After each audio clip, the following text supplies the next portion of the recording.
Hello বন্ধুরা, কেমন আছো সবাই? ইতি তোমার ইন্দিরা আরও একটি ব্লগে সবাইকে অনেক অনেক শুভেচ্ছা জানাই। আশা করি সবাই খুব ভালো আছো, আমিও ভালোই আছি। আগের দিন তোমাদের সাথে ব্লগটা শেয়ার করলাম লাবির জন্মদিনে। বর্ধমানে গেছিলাম 16 তারিখ, ফিরে চলে এসেছিলাম রাত্রেবেলায়। তারপরে আসার পর আজকে হচ্ছে 17 তারিখ, পরের দিন বৃষ্টি, প্রচণ্ড বৃষ্টি। সকাল থেকেই মেঘ পুরো ভারী হয়ে আছে আর বৃষ্টি হচ্ছে। তো আবহাওয়াটাও বেশ ঠান্ডা ঠান্ডা লাগছে। যাই হোক, ওই কালবৈশাখী ঝড়ের মতো ঠিক ঝড় দিচ্ছে, তার সাথে হালকা বৃষ্টি আর মেঘ ভারী হয়ে আছে। ঠিক আমার যেমন মনটা ভারী রয়েছে, ঠিক মেঘেরও মুখটা পুরো ভারী রয়েছে। পুরো আকাশ জুড়ে যেন দুঃখের ছায়া নেমে গেছে। যাই হোক, এটাই আর কি এখন মনে হচ্ছে। যাই হোক, চলো এখন আমরা সারাদিন এইভাবেই কেটে গেল। কাটার পর সন্ধেবেলায় দেখলাম বৃষ্টিটা একদমই নেই, পুরো একদম শুকিয়ে গেছে আর সেই রকম গরম।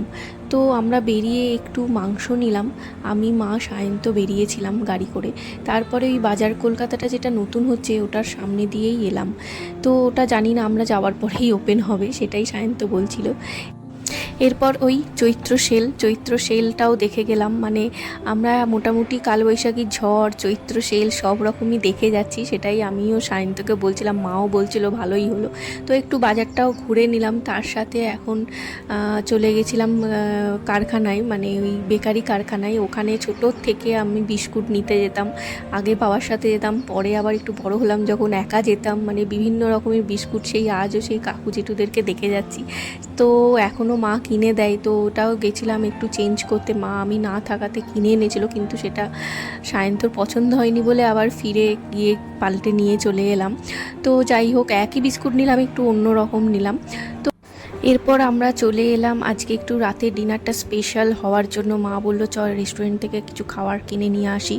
তো আমরা ওই ক্যাফে রেভলিউশনে এসেছিলাম, মানে ওই যেটা দেবরাজঘাটের ওদিকে।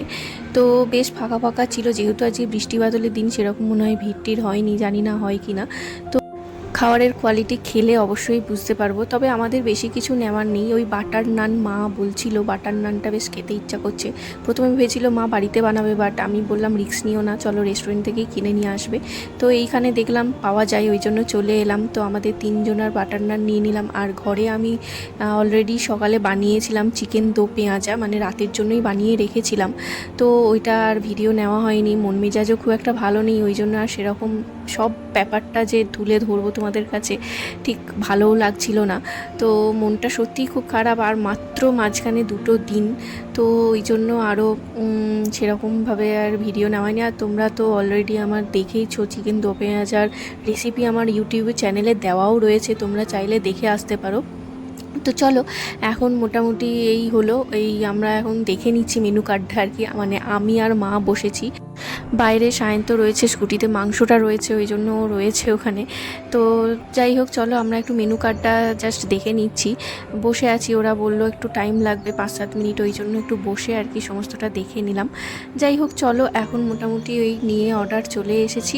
এখন বাড়ির পথেই যাচ্ছি, একটু ঘুরে যাচ্ছি, কারণ আর তো 2 দিন মাঝখানে, ওই জন্য মাকে বললাম, সায়ন্তকে বললাম একটু ঘুরিয়ে নিয়ে চলো। কিছুই না, সেরকম ওই রাতের একটু এনভায়রনমেন্টটা নেওয়া। আর আজকে বৃষ্টি যেহেতু পড়েছে, ওই জন্য ভাবলাম একটু ফাঁকা ফাঁকা জায়গা দিয়ে যাই, বেশ ভালোও লাগবে। আর যাওয়ার আগে সত্যি মনে হয় একটু সমস্ত চারিদিকটা দেখে যাই, নিজের জায়গা বলে কথা। মনটাও খুবই খারাপ লাগে, আবার কবে আসবো তার ঠিক নেই, হয়তো 1 বছর কেটে যাবে। যাই হোক, দেখতে বেশ ভালো লাগছে, চাঁদটা আমাদের সঙ্গে সঙ্গে চললো, তাই মাকে আর সায়ন্তকে বলছিলাম। যাই হোক, চলো আজকের মতো ব্লগটা এখানেই শেষ করছি। তোমাদের কেমন লাগলো অবশ্যই জানিও, ভালো লাগলে অবশ্যই একটা লাইক করে দিও। সবাই খুব ভালো থেকো, সুস্থ থেকো, সাবধানে থেকো। দেখা হবে তোমাদের সাথে আবারও খুব তাড়াতাড়ি পরের একটা নতুন ব্লগ নিয়ে।